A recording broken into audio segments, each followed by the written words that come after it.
Welcome everyone, another awesome week for footy, and we're here with the SuperCoach Lads podcast, and great to have everyone tuning in for another week of AFL football and SuperCoach.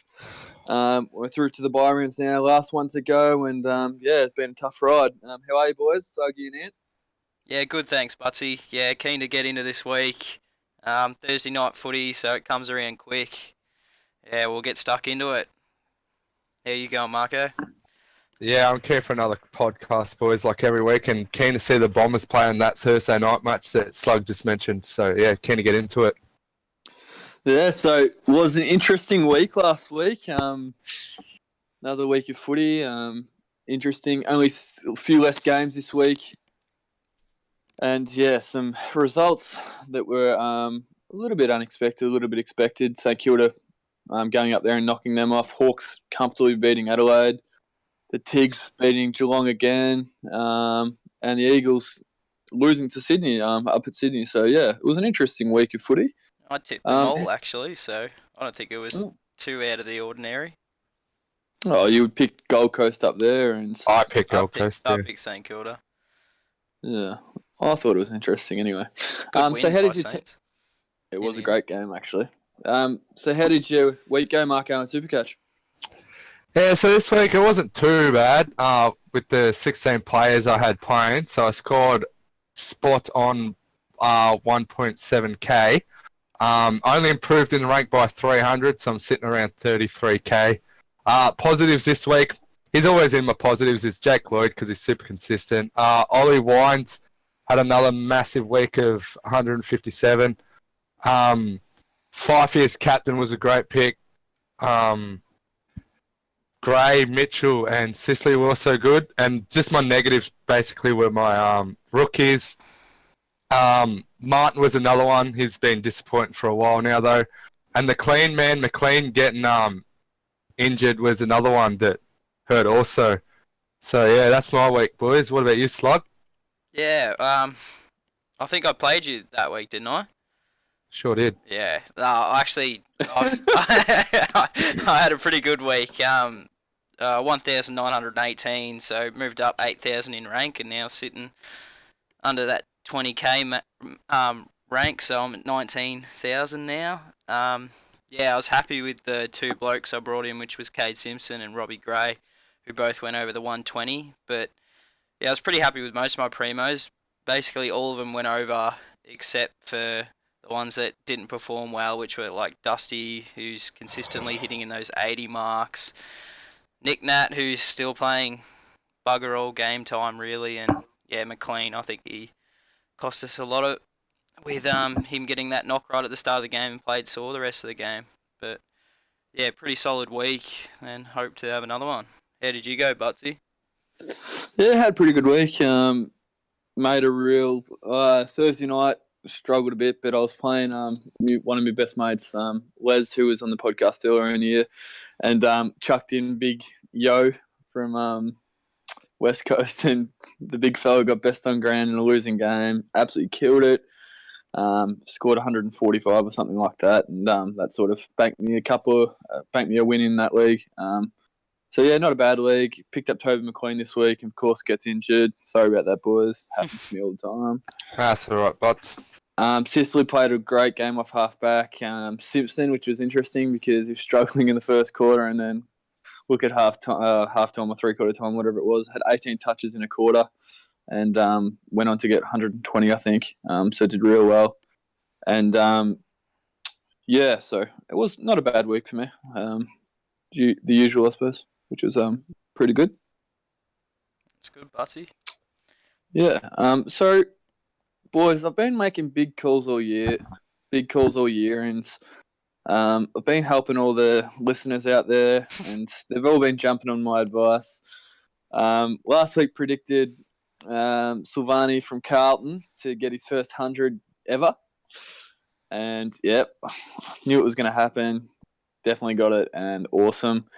But I was pretty disappointed because usually my calls don't go all the way. Usually they come true, and I said Jack Billings, he'll come back this week. Got dropped. He'll hit 100 this week. So yeah, I was a bit disappointed. It didn't work out. He only got 99, which is a bit disappointing, but oh well. But yeah, another real good pick by myself, boys. No one would have expected that. That was a pretty good call. Thank you very much. Backing off his 50 disposal VFL game, coming in and finally getting a good score. Yeah, and I think I'm going to have a little bit of a talk about him later in the podcast as well, which is very interesting for the good reasons this time. Yeah. If your prediction was spot on, Butler, then you should have predicted he would have got 99, not 100. Just saying. Get your facts Not right. everyone's perfect, boys. You should know that. So we'll go into... According to you, you are. So. Bloody earth. We'll go into our new segment that Sluggy's running. First thing he's done for the show. Righto. Are we talking about basically the decisions we've made right? Slug's suggestions, I reckon. Slug's suggestion. I don't know what you're talking about, mate. I thought we were going to be talking about who bothered us this year and who's been like a good pickup. I thought that's what we're talking about, like those rage trades that you know that I love. Good to see you. Good to see you. Looking at the agenda, Slug. But anyway, I'm pretty sure it says discussions here, Daniel. Oh, we're talking about you picked up, your segment that you decided to add to the show that you apparently forgot all about. Yeah, anyway, I'm going to start because Slug's all over the shop. Oh, yeah. We had another big weekend. So this one has really bothered me, and I'm getting sick of it. So Geelong home games. This stadium, I think it gets nearly 40,000 there. Maybe not quite yet until they do the next stand, but I think it might be around 35. And we went there a few weeks ago, and they played Richmond on the weekend. Geelong's home game. And for some stupid reason, we've still got all these pundits from Geelong saying that we should be playing home games in Geelong. And the thing that disappoints me, and I'm just going to have my spill because I'm real sick of Geelong supporters, because number one, you're a Victorian side that gets the opportunity to play where you are from. So you don't see North Melbourne getting to play at Arden Street or Richmond to play at Punt Road because these grounds can hold people, and especially Princess Park and Carlton. So it's really disappointing that the AFL pumps all this money into Geelong, and Geelong gets all the revenue from their games in Geelong, so they make so much money from getting a few home games a year there, and now they're whinging that they don't get finals there and don't get big games. This is just ridiculous. This is a game for the fans, and I'm not sure how many were there on the weekend, but 43, I think, Butts. 43. But if it was really good weather and it wasn't raining and the ground wasn't wet, they would have got nearly 80,000, I reckon. And I guarantee if it was at Geelong, they would have got half of that 40. So, yeah, we can't let the fans out of the game, and they have to play home games at the MCG and Etihad. That's the deal they've made with the AFL. So they can't whinge after they're signed with them. And AFL's boss, so I just do not like it. What do you think, boys? And especially on the back of last year's home final that they played in and got booed onto the ground. Absolutely loved it. What do you boys think of that? I think you just hit the nail on the head. I don't think we need to really say anything more because I think what you said's spot on. I think they just need to stop whinging. Their ground's not big enough for games like against Collingwood, Richmond. Their ground won't fit all the fans in. And fans want to go to games. If they're denied of a final because they're going to a ground that's too small, then I reckon you hit the point on the head there, Butts. Yeah, I totally agree. I've got nothing really to say on that. I think we're just talking about a few supporters that were complaining about that they didn't have their home game at their home ground. I don't think it's a few. Based on last year after the final that was against Richmond, I think there's a lot that were raging about it. I don't think it's just a few. Can't have it at a ground where you can only fit 40,000 in. At a final, it's gonna be. It's less than 40,000. It's a packed stadium. It's Victorian teams. It's gonna be Cardinia Park only holds like 25. It's not 40. No, really? It's 35 and it's going to become 40. Ah, there you go. Yeah. What about you, Marco? You got something for us to discuss? Yeah, so I just want to discuss this injury that's come up today with old Joshy Kennedy from West Coast. So apparently he's got a hairline fracture in his leg that's possibly going to keep him out for 3 weeks. Now, this fracture could either only put him out for 1 week, it may even put him out for more. It's the first time since round 1 2011 that West Coast haven't had either Jack Darling or Josh Kennedy in their team. So that's their 2 best forwards by far.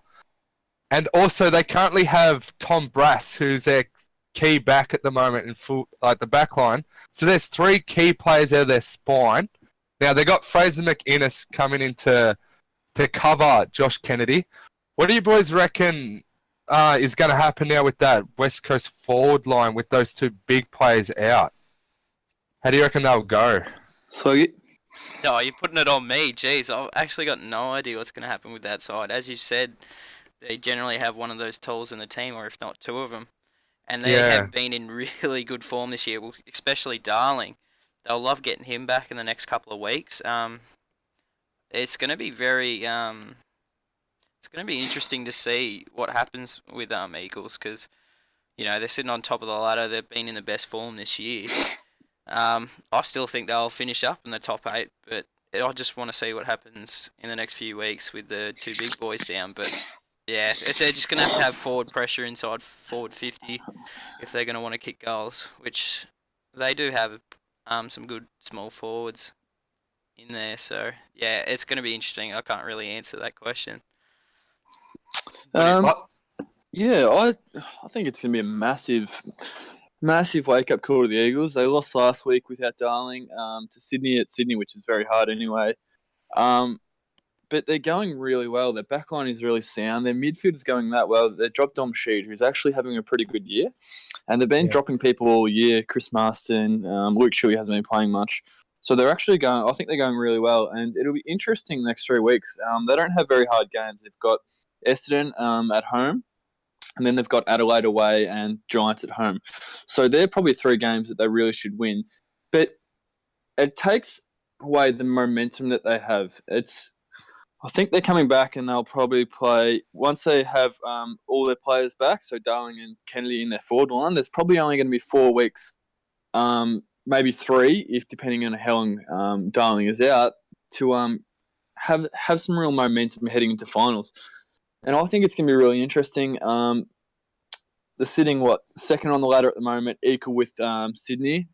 I think this might even derail their chances of that top 2 in the next probably month. And if they play Sydney or Richmond up at their home grounds, I don't think they're going to beat them.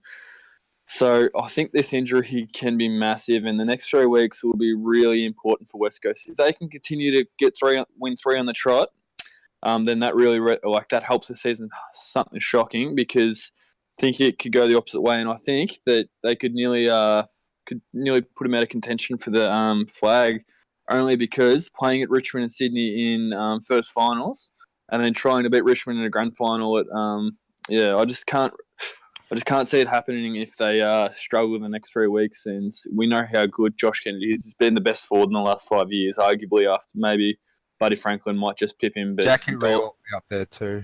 He would. Premiership player too now. But really good point. Marco?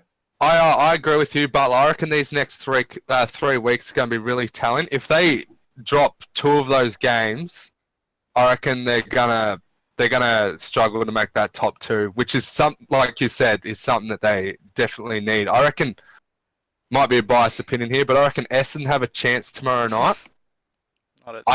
They should beat Adelaide, based on how Adelaide are playing, and I think the way GWS are going now, there's a chance that they could beat West Coast too over in Perth as well. So there's 2 games there that they really should win, but they're going to be testing form, I reckon. So yeah. And something that will obviously go in against them is teams around the same point of the ladder. But boys, the next 2 weeks of Thursday night games are unreal. Next week we've got Richmond and Sydney playing at Etihad Stadium. So first versus third. And then the week after, we've got Geelong and Sydney at the SCG, third versus fifth. How good's that? About time they're actually putting good games on. Yeah. Do you have something to discuss, Yeah, Slug? I do actually. I may have got out of sorts there, but yeah, just a little surprise. I won't touch in too much because I think we've talked enough about this, but well, not just about this about the segment. Sorry, boys. I'm just going to touch on another team that has struggled after a finals game or the grand final game. And that would be Adelaide Crows. Just like Western Bulldogs the year after, they struggled after their grand final win.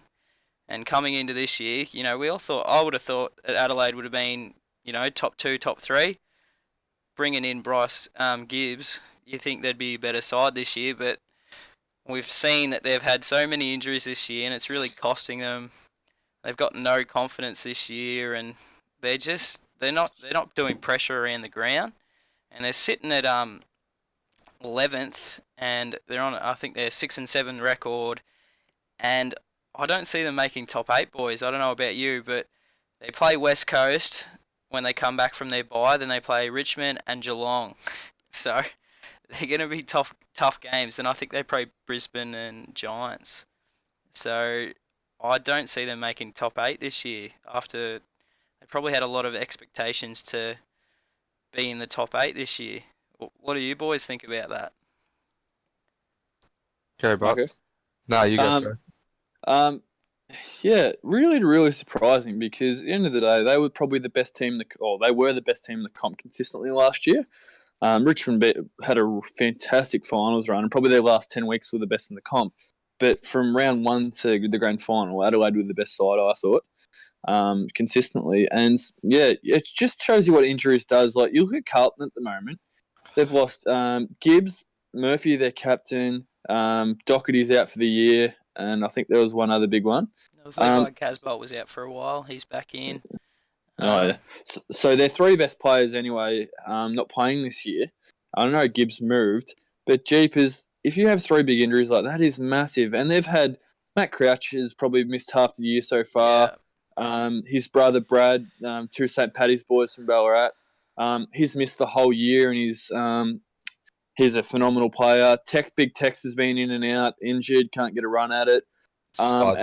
And there's a lot of other. They've got a lot of other injuries. Rory Sloan, Rory Laird. Yeah, and there you go. Yeah, their best player Sloan has hardly played at all, and yeah, a Liz Frank injury in his foot. But it just shows you what injuries does, because you look at the teams that have won the flag in the last 5 years. They've just had a really, really good run at injuries wise, and yeah, and I did not expect them to miss finals at all. I thought that they were probably. I nearly thought they'd be favourite this year. Yep. But Jeepers, they've been unlucky, and it just shows you what arrogance does. Bloody Tex Walker in the grand final last year, soft as a bloody little pussycat, and and then his speech after the game, that arrogant flog, didn't it? The first time we saw him all day when he was doing his losing speech, but he's so disrespectful. But yeah, I'm so glad. I hate Adelaide. What about you, Mark? Yeah, no, I agree. Just looking at last season's stats, so they averaged 16 goals per game last year. This year they only averaged 12. They've dropped off their scoring power so much. They are I'll quickly bring it up. They're in they're ranked 10th in goal scoring this year after being the number 1 scorer last year. They've dropped off heaps. Those injuries have definitely killed them. And I'll have to say, I reckon Tex Walker's the worst captain in the league at the moment. He goes missing nearly every game that Adelaide are down by. You don't see him at all. I think there was one good game he had earlier in the year where everyone's like, oh, the Tex is back. He's going to get this club going again. But nothing's happened. You don't see him at all. I think the injury for Sloan and Brad Crouch are their 2 biggest ones that they're missing out of their side. I think even Riley Knight's another one because he was a great pressure player. So, yeah, I think those players just have hurt them too much. And just their list is one of the longest in the league at the moment in injuries, up there with Collingwood. So, yeah, I don't reckon they'll make the 8 either based on their form. The next 3 games, I don't think they'll win any of them. Brisbane also, I reckon they're a chance to beat them. And GWS, I reckon, will beat Adelaide as well. So I reckon they could lose the next 5 games, boys. Yeah, if Brisbane So were at the that's G, why, I'd pick Brisbane too over Adelaide. yeah. Very interesting stuff. Well, we better move on because we've been talking for a while. So we'll go into we'll just go into the blokes that you sort of want to start looking to get into your side, and blokes that are probably, especially the rookies. Yeah. So do you want us to, who's on the back line, boys? That would be me this week, boys. So I'll just quickly touch on the ones coming back from their buys if you want to pick them up. So, and you don't have them yet. So Howe, Hurley, coming off their buys. They've solid picks if you haven't got them yet. Tommy McDonald is another back option, but I'm pretty sure Butler's going to talk about him in the forward line. So my pick this week, and he's a bit of an outsider, but his last 5 games have been, I'm going to say, pretty solid. He's a young back from the Brisbane Lions in Harris Andrews. He's averaging 97. He's averaging 97, so it's more than Hurley and Howe. His last 5 games have been, so he's averaging 113 over these last 5 games. 107 against Bulldogs, 115 against Hawthorn, 91 against Sydney, 102 against North, and 157 against Essendon. He averages basically the same amount as averages nearly the same amount of marks as Lloyd and Laird. There's like 0.1 difference in average. And he averages the same amount of tackles as Rory Laird and more than Jake Lloyd. So even though he's like a key back player, he still plays that intercept role. And I'd love to know his intercept mark stats per game, because I'm pretty sure he would get a lot of points from those. Because he definitely did take a ton against Essendon. So if you're looking for an outsider pick for the back line that is sitting around that mark, like you've got your Simpsons, your Yos, your Howes, your Hurleys, your Lairds, your Lloyds. If you need that last player field, here's someone that you might consider. So that'd be my pick this week. Yeah, it's hard to back in those tall backmen, isn't it? Yeah, he's one of those ones that's a bit of a risk, but if you want to take it, you can, because his other scores throughout the year have been pretty solid too. Yeah. But earlier the year he was around the like 70 mark, but he's definitely picked up from there.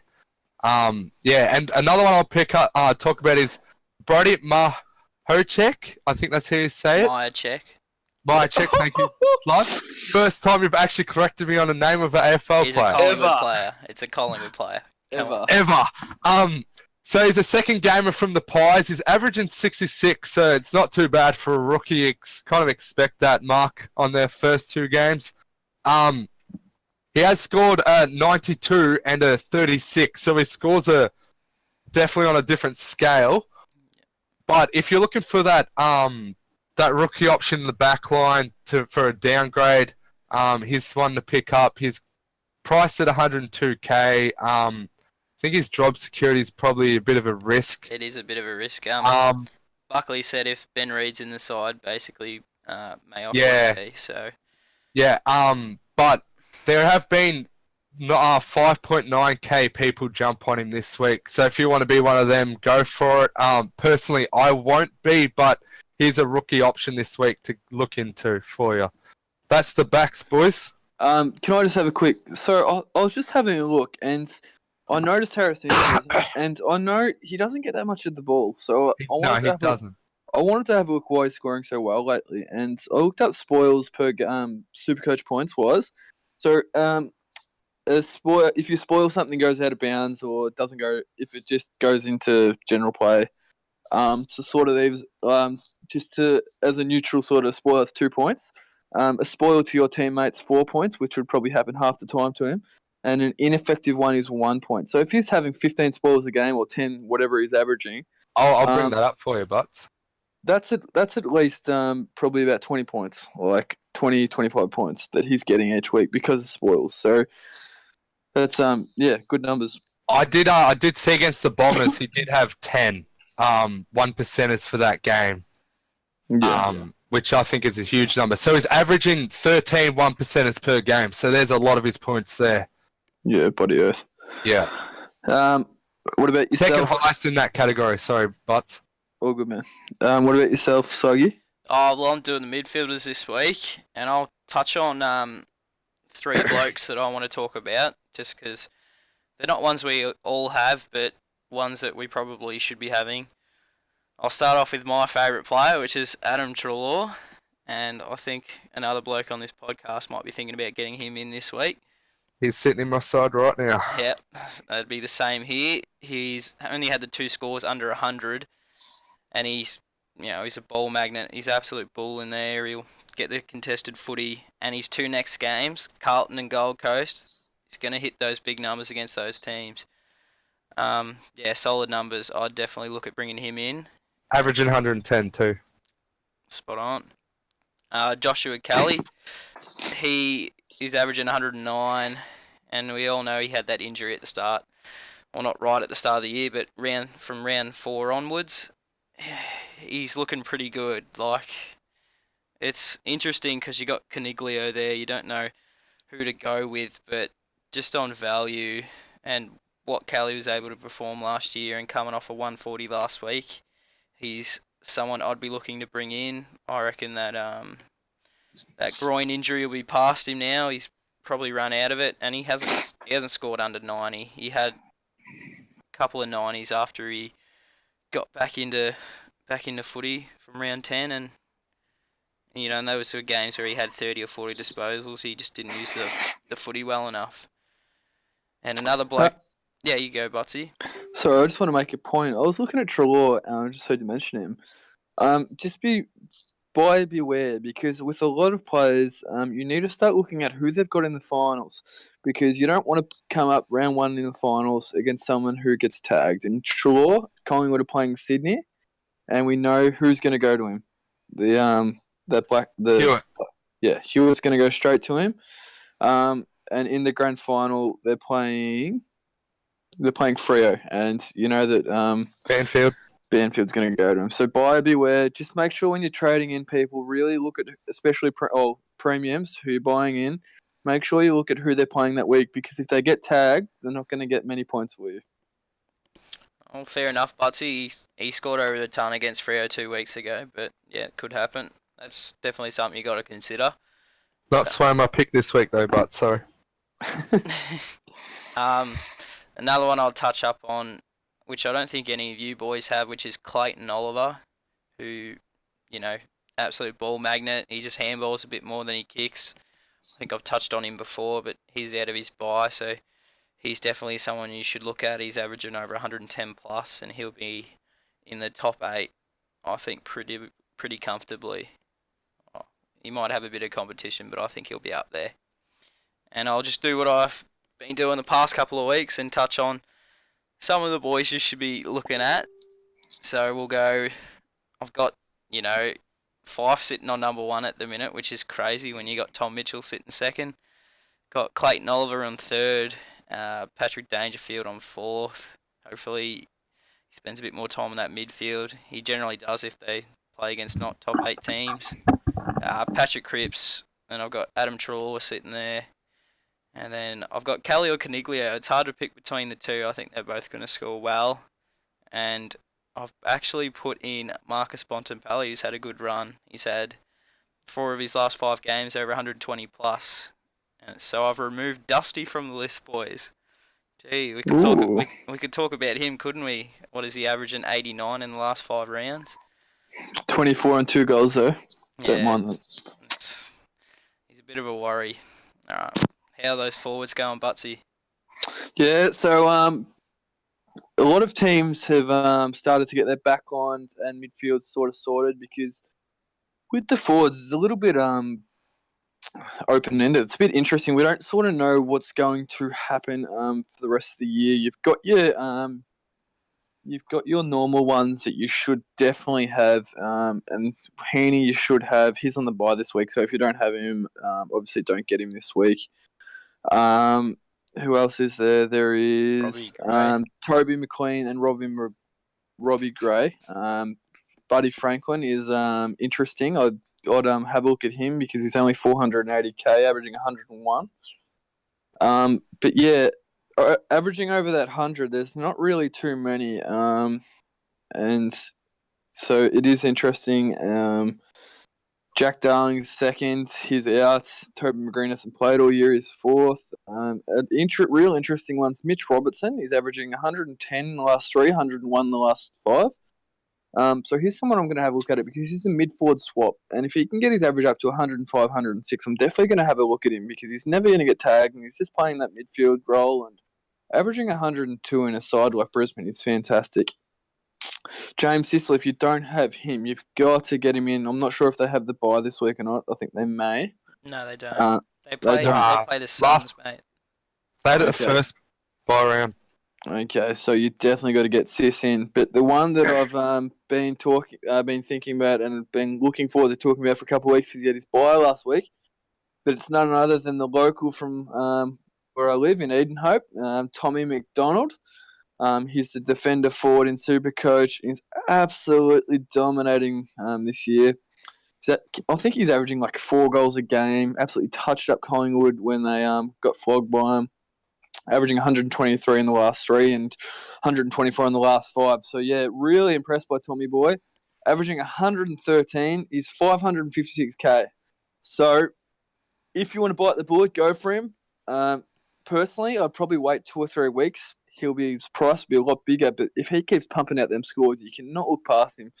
It's like that McRae in the midfield. If he's averaging 125, you've got to get him, and 113 in the forward line is absolutely massive because the next best is 107. 108. So yeah, Tommy's absolutely killing it lately. And the other one who really interesting is from Port Adelaide, Justin Westhoff, averaging 103 and only 480k. So you could definitely have a look at bringing him in as well. And the rookie to get this week, if you need a rookie, is Ahern from North Melbourne. Just wait till the teams come out because I'm not sure if he'll get picked or not. But his debut was awesome. Second game, we hardly saw him at Cardinia Park. So we'll just go into the mid-season review. We're just over halfway in the SuperCoach in the AFL season. So, Sluggy, I just want you to talk about how you started for your year, nice and quick. How I started my year? Yeah. I had a bit of bad luck at the start of the year. I copped a few of those injuries. I had Josh Kelly, who then obviously I had to trade out. And Crouch. Yep, I had Matty Crouch as well. And I was stuck with the Billings and Hibbard. Yeah, it was a bit of a tough year for the injury-wise at the start of the year.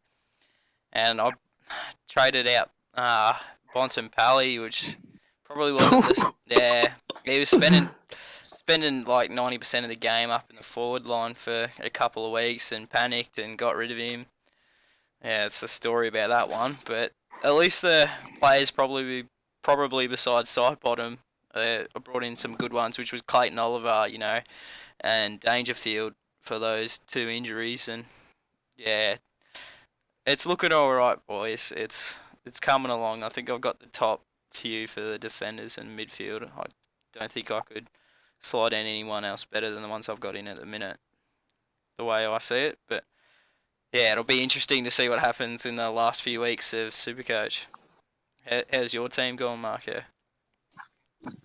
Yeah, my team's not doing too bad this year.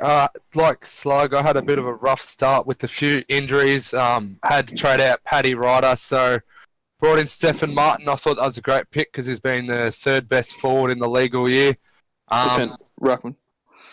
Sorry, not forward. Yeah, Ruckman. Thank you, Butler. Yeah, I had Josh Kelly. I also had Josh Kelly at the start of the year. He got injured, so I brought in Caniglio. I thought that was another great swap. Zach Merritt had a slow start, but he's starting to slowly find his form now. Looking better, averaging over 100 over the last 5 rounds. Positives are Hurley, Howe, and Laird. Like backline picks at the start of the year have been good for me. Haven't had any trouble in that section. Biggest negative of the year definitely is Billings. Sick of him. Don't want to talk about him anymore. But yeah, no, my team's not doing too bad at the moment. Haven't really made any silly trades that I've regretted. I did regret Ollie Wines at one point, but he's definitely found his form now. So yeah, just happy with how my team's looking at the moment. And only have 3 positions to fill now with 11 trades. So I'm sitting all right. What about you, Butts? Yeah, I've had a mixed things haven't really gone my way. I don't really like going the norm, so I went a few PODs, got Jägermeister in. Told everyone that I had to get revenge because he cost me last year. Jeepers, he was terrible this year for me. So 2 years in a row there. Probably looking at getting him in next year as well. But yeah, real happy with the rookies. I think everyone is. It's been pretty awesome how they've gone and how many people that are just still dominating. Like it's coming into round 13 or 14, whatever it is, and I've still got Duday, still got Murphy, Still got Holman. Still got Holman from the start. Brayshaw, who's finally actually hit a decent score, hit 83 on the weekend, best first score above 75. And yeah, so still got some of them young fellas that are doing well. Fritsch is absolutely killing it for us. So I've been real happy with the rookies. Disappointed with Jaeger especially and Parrish from Essendon. He just struggled. I thought he was going to have a breakout year, but don't think his career is going to last too much longer. Probably another 2 years. Wasn't the talent we all thought he was going to be. Brought in Zachy Fisher for my worst trade of the year. Started the year off really well. He's made me 80k at the moment, so he's done his job money-wise, but he hasn't hit scores that I thought he would. Brought him in and he was averaging 93. He's now averaging like 76 and he has hit 100 since I brought him in. So yeah, he's been pretty shocking. But yeah, real happy with my rucks at the moment. Goldie's starting to kill it, which is pretty good because he needed to get back to that form that won him All Australian a few years ago, and he's got a 5-round average of 104, which is pretty nice. And then the one I'm really impressed with is Jeremy Howe. He got moved to a new position, and we all thought, oh, what's going to happen here? We actually talked about him early in the podcast here. Because at one stage he was averaging 84 after round 5, but then just started going berserk. 150, 92, 120, 120. He's had a couple of down weeks the last two, but yeah, impressed with Big Jezza Howe, and he's starting to get back to the form that we all put him in our team at the start for, which was great. So do you want to lead us off the captain's corner, or Butsy's captain's corner as we call it? Marco, you can start us, Marco. Yeah, so this week, my pick for Vice this week, I've done a bit of research into him, is Ollie Wines, and it's based on his current form, but it's not only that. He's actually averaging 125 when he plays at the Adelaide Oval this year. So that's part of my pick. So in his 5 games, I think Port have played there this year, he's averaged 125. He's a bit of a risky pick, though, because Melbourne don't really give up big scores against midfielders this year. I've had a look. The only real big scores they've given up to your boy, the Jägermeister Butts, he's got 145 against them, and Paddy Cripps has scored 152 against them. But based on his current form of 142 and 157, and they were both at the Adelaide Oval too, I reckon he's a chance for a big score this week. So I've got the Vice on him, and you can't go past Tom Mitchell as your captain this week against Gold Coast. Everyone scores big against the Gold Coast this year, so I've locked him as my captain. Slug? Yeah, I think if you don't put anything on Tom Mitchell, you'd be crazy. I've got him sitting on vice captain this week just because I'm pretty certain he'll hit 130 plus easy, so I'll probably just cash in his score. So I've just put a captain on a later player on Chalor who plays Carlton, and I think Collingwood should smash them on the weekend, and he'll get a lot of the ball. So it's basically I'll be taking Tom Mitchell's score. I'm pretty confident he's going to go 130, 140 plus. What are you doing this week, Butsy? Will be an interesting week.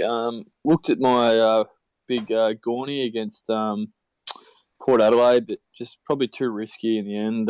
He's playing against a team with a genuine ruckman in Paddy Ryder, who's a good jumper at the ball, and we know Gorn gets a lot of his points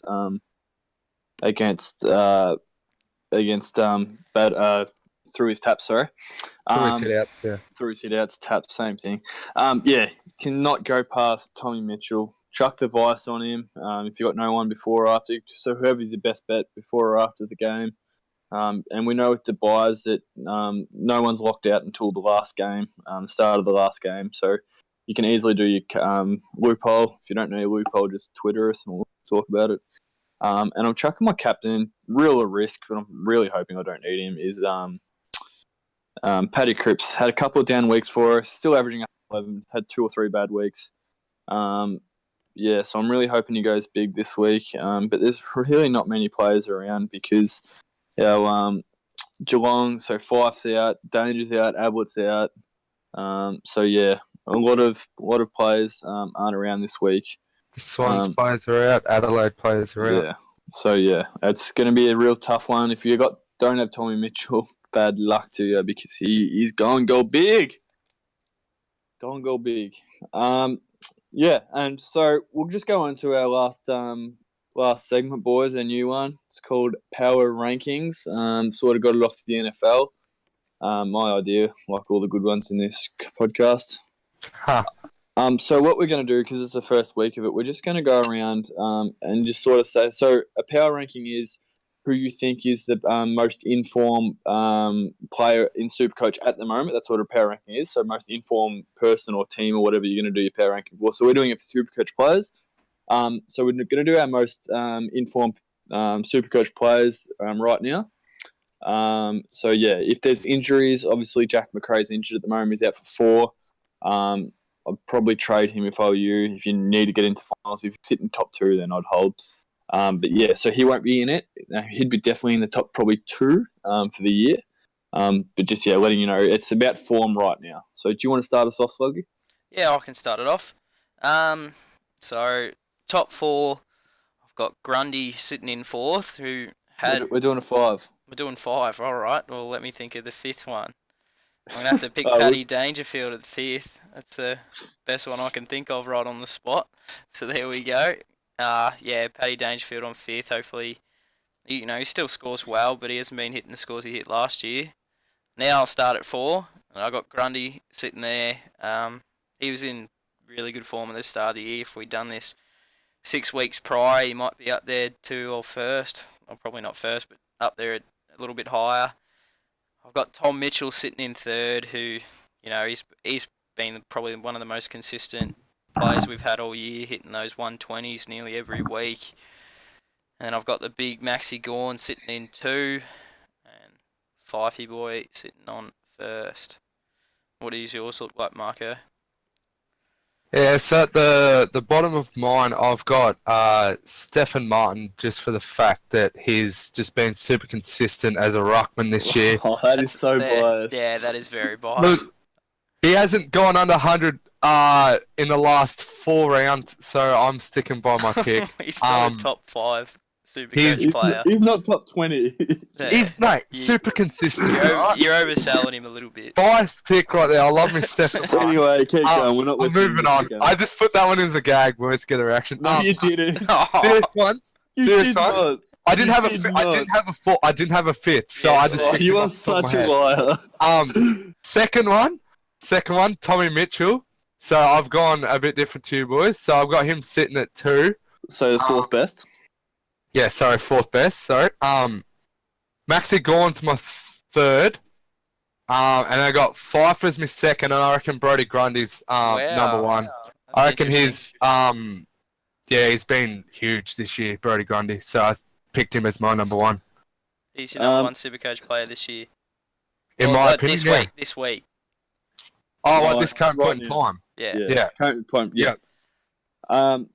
So we're not doing it. It'd be pretty boring. I was just telling the boys before we did this about the idea. We're not going to do this based on just averages because that you could just look that up yourselves. We're doing who we think is the most informed people at the moment. Not looking at averages or anything like that.